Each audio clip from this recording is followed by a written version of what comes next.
joining me right now to talk about some of the new rules and maybe new direction of the Texas Senate is Texas State Senator Charles Perry. And Senator Perry, welcome back. Hey, welcome, Chad. It's good to be back. We're getting rain down here, and y'all are getting snow up there. It's a good day. It is a good day. We'll take it. And yesterday, like I mentioned, a new era, I guess you could call it, in the state, as the Senate voted yesterday to get rid of the 2/3 rule and replace it with sort of the 3/5, 60% threshold. Correct? Correct. Tell our listeners, number one, why this came about and why you think it's a good thing. Well, it came about because for the last several sessions, and as was pointed out by Senator Eltop, for multiple years, a lot of legislation has been blocked. And the rule is basically procedural in nature. It required 21 votes to have a bill move into the Senate for debate.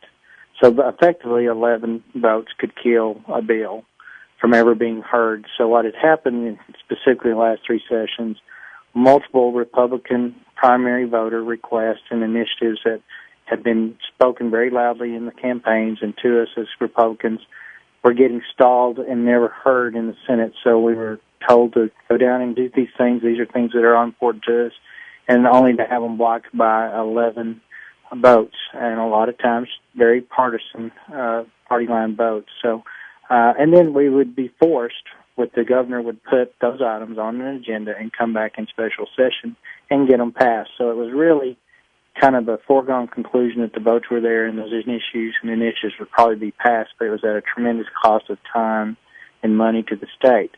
And as I pointed out in my release, we're a republic form of government, which says the majority should never overrun the minority voice. The minority voice should always be heard.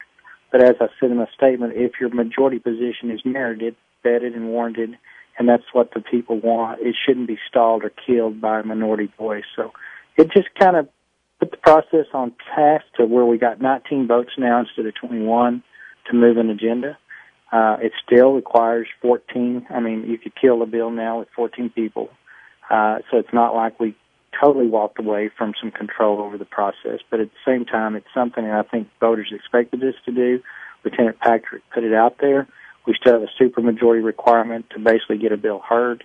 So it's still some protections in the system, but it was a system that had been abused in obstructionist form for the last several sessions. The way it's being portrayed in a lot of different stories today is that the Democrats are wiped out. Democrats won't have a voice anymore. Democrats won't be heard.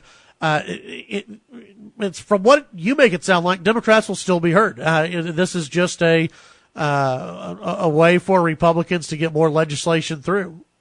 Yeah, absolutely. There's not a voice that was lost, and I think the civility in the Senate and the camaraderie and the collegiality amongst my colleagues, and that's been one very encouraging component since I've been down here. They're very good people, wanted to get it right for Texas, but now that voice hasn't been heard. And actually, it makes it almost a bipartisan block now, to where, it's not just one party can hold up the other party hostage on something that's very important to the voters that elected them.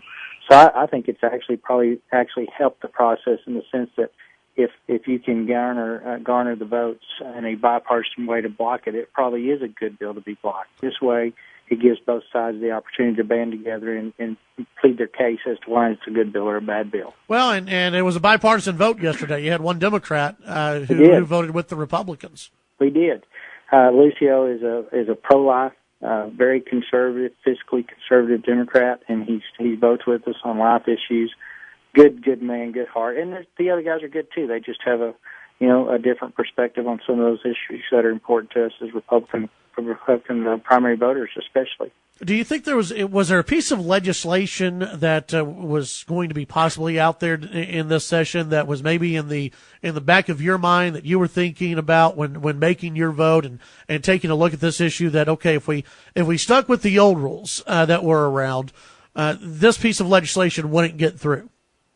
I think you've always got the social conservative issues, i.e. life issues. So we'll have some end-of-life discussions, some euthanasia discussions, some of those, and I don't know that those are partisan or not, but those would be one area where they may have been stalled. If they do get to the floor for a vote, they could have been blocked. There'll be the typical debates on how we fund education, how we fund safety net programs, and some initiatives there. I think you'll see this show up very much so in criminal justice matters, the capital punishment debate, the legalizing marijuana or decriminalizing, I guess, and more of a civil fine for some marijuana below a certain level. You'll have those debates. I think those are going to be the ones that you see where possibly if it had been for the overall, those wouldn't have gotten to the floor, but now they may have an opportunity to be heard on the floor. So there's two sides. Be careful what you ask for. You may get some things heard that you didn't expect to get heard. But, if committee chairmen are doing their jobs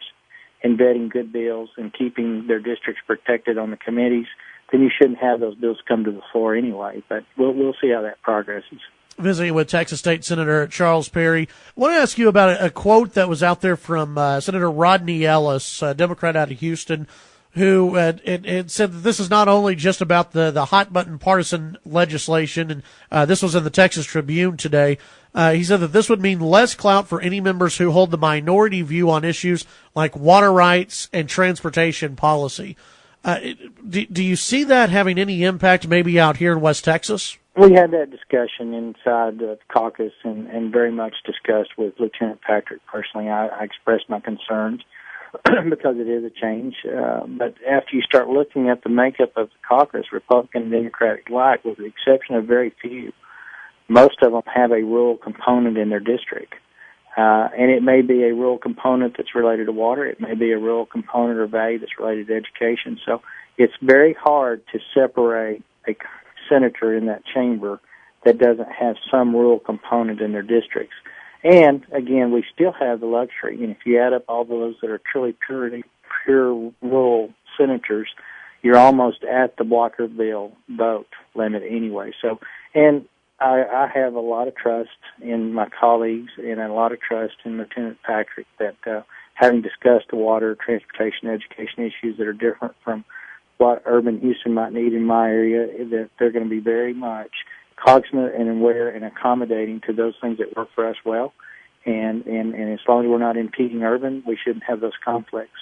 Yeah, and that's something that has been discussed a lot out, obviously, and that. You've been one who has been concerned that West Texas has lost clout in the state legislature, and maybe this is, but you feel comfortable that West Texas won't be I guess neglected by the Senate going forward. No, I don't think so, and just make sure that everybody's clear. There was a possibility of a vote there for simple majority. So 19 looks a lot better than 16. Right. And so there was in the art of compromise, I guess, at some level, but at the same time, there's still 19 votes required. There's still a supermajority required. And those rural voices just have to be loud and factual and make good cases for what's good for rural and what may not work well for rural. And I think you got great advocacy in the Senate, and they've always shown that. So I'm comfortable where we're at today. Anytime you change it, history will bear us out. It was a big tradition in the Senate, and we'll see where it goes. I personally, there were some reservations at a deep level, but again, you shouldn't have the majority if it's merited overridden by a minority voice, be it whatever level, because that's just not the way our government was set up. Visiting with Texas State Senator Charles Perry. Before I let you go, I just want to ask you about one of the other changes that sort of it's been second fiddle to all this other news, and that is reducing the number of Senate committees from 18 to 14. What are your thoughts on that? Interesting enough, Democrat and Republican in the Senate chambers, which I thought would have been different, are pro-changing committees, lowering the committees. They found themselves at a chairman meeting with everybody who drove to the state capitol to testify in front of one person. It wasn't fair to the people coming down to participate in the process. It was not fair to the members having to check in for quorum, run to the next one, check in for quorum, and missing two committee hearings because they had a third one at the same time. So, interesting enough, that's been a very warmly received change, and everybody agreed it needed to be done. So that was kind of interesting to see that process bear out. But everybody seems to be very supportive of the consolidations, and the way he's put them together makes a lot of sense. So I like where that's going. All right. Texas State Senator One- Charles Perry. Hey, one day, Yes, sir. just one thing left before I get out of here. Today, unfortunately, is the 42nd anniversary of Roe v. Wade. And I think it's one of the saddest days in our country, actually. But 18.2% of our current U.S. population have been aborted. So put that out there for his perspective as to what we've created. But Right. Just everybody kind of need to remember those lost souls Well, and the hurt that's caused. Well, they're not lost. Good Lord took them in because he takes care of his kids. So. well, and since you brought it up, I have to ask you: any thoughts on the folks in Washington? You know, there was the GOP tried to get a bill passed today that would ban abortion after 20 weeks. There were reservations within the Republican Party on this, and they're not able to get something done that Texas got done. Any thoughts on that failed legislation up in Washington? Well, you know, the 2/3 vote is a good representative. We were elected in November very clearly to go and get things done. I just wish that our federal guys would take that lead and get things done that they promised. And those that can't come on board on life, then they're probably in the wrong party, because that's not our platform as a national party or a state party. State Senator Charles Perry, as always, appreciate your time. I know you're busy down in Austin. We'll visit with you here in a couple of weeks. No problem. Thanks, sir. Have a good one. Bye. State Senator Charles Perry here on the Chad Hasty Show.